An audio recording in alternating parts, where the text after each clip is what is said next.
going to start with some breaking news coming out of Spain, where police have issued an update following the road traffic accident which killed Liverpool forward Diogo Jota and his brother Andre Silva. Football correspondent Rob Dorset joins us now. So Rob, look, what's happened today?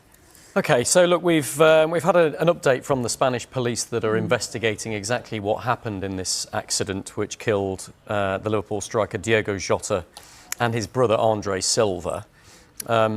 And so we have to deal with this pretty sensitively, I think, because there's an awful lot of people in this country, in Spain, in Portugal, all around the world who are still mourning the tragic loss of Diogo Jota in this case. But of course, the Spanish authorities have to continue with their investigations. Yeah.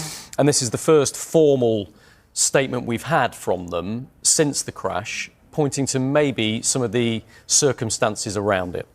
So this is a statement from the Zamora Civil Guard. They've indicated that they think that Jota himself was the man who was driving the car.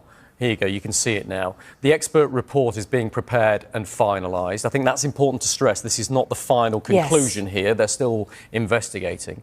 Among other things, the marks left by one of the vehicle's wheels are being examined. Don't really understand that. That's pretty technical. But that last bit is significant, I think. Everything also points to the vehicle significantly exceeding the speed limit for the highway. All of the evidence so far indicates that the driver of the crashed vehicle was Diogo Jota himself. The expert report is not yet complete, but as it is subject to a judicial review, it will be submitted to the Puebla de Sanabria court. So if you take the important bits out of that, I think you have to stress that this is a preliminary statement from the police. Yep. It is not the final report by any means. It seems to suggest their belief on what they've looked at so far, that Jota was driving the car when it crashed. And crucially, that's that quote, everything points to the vehicle significantly exceeding the speed limit for the highway. It's not full, it's not finalised, it's not finished. But it's a significant start in explaining exactly what happened to cause the tragic death of these two men. And the reason that he was driving the car is because he was advised, wasn't he, in terms of his injury? That's right. He'd had some lung issues, apparently, and so it sounds like the football club had encouraged him not to fly back for pre-season training. So our understanding is that Diogo Jota was actually driving back to catch a ferry back to England in his car when it crashed and he sadly lost his life. His plan was to come and rejoin Liverpool training, pre-season training. Now, following the funeral on Saturday, we know that Liverpool postponed the first day of pre-season training. Nobody went back on Monday, but they have, I think, come back today with one or two absences as well. Liverpool have tried to be as sensitive as they possibly can in this situation, and they've left a lot of the decisions to the individual players themselves. I mean, I think the headline said that any of the Spanish players or Portuguese players that knew him very, very well didn't have to return for training immediately. They could take some time to kind of try and compute all that's happened to their very close friend and teammate.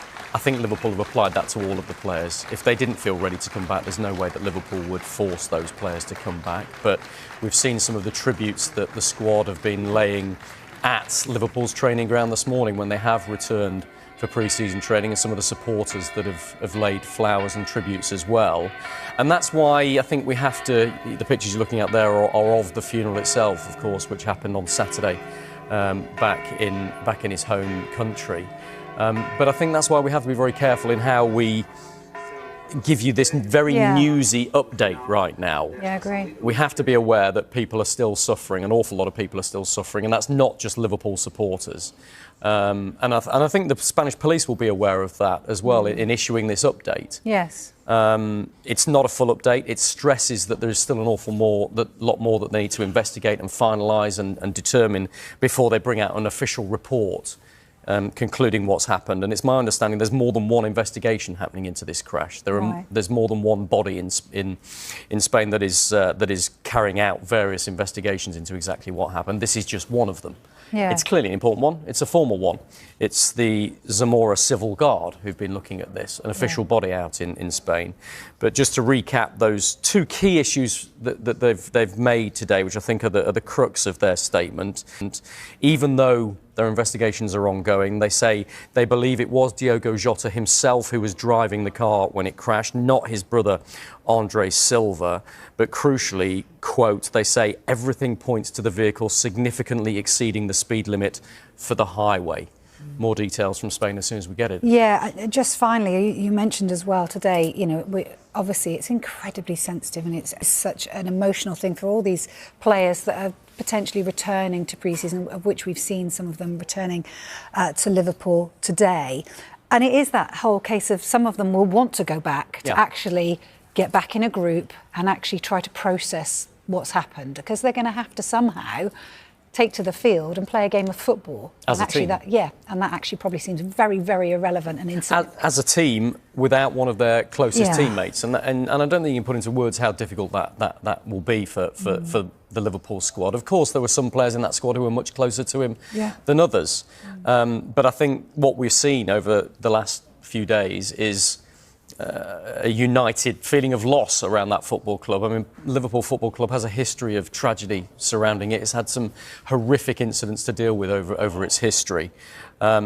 This is the latest of them, and it's one that I think will be felt very, very pertinently by the players themselves. And so that's why I think it was probably a very sombre atmosphere and probably an important opportunity for Liverpool's players to get back today to the training ground to spend some time together. They've probably been mourning that's what's on their greeting own. them right now. You know, when they walk into the AXA training centre, you know, and that's not normal. And we've seen similar tributes, even bigger tributes at Anfield, of course, haven't we? Yeah. And where the accident happened, and his hometown in Portugal as well. So there are reminders everywhere people go of the tragic loss of Diogo Jota and just how loved he was.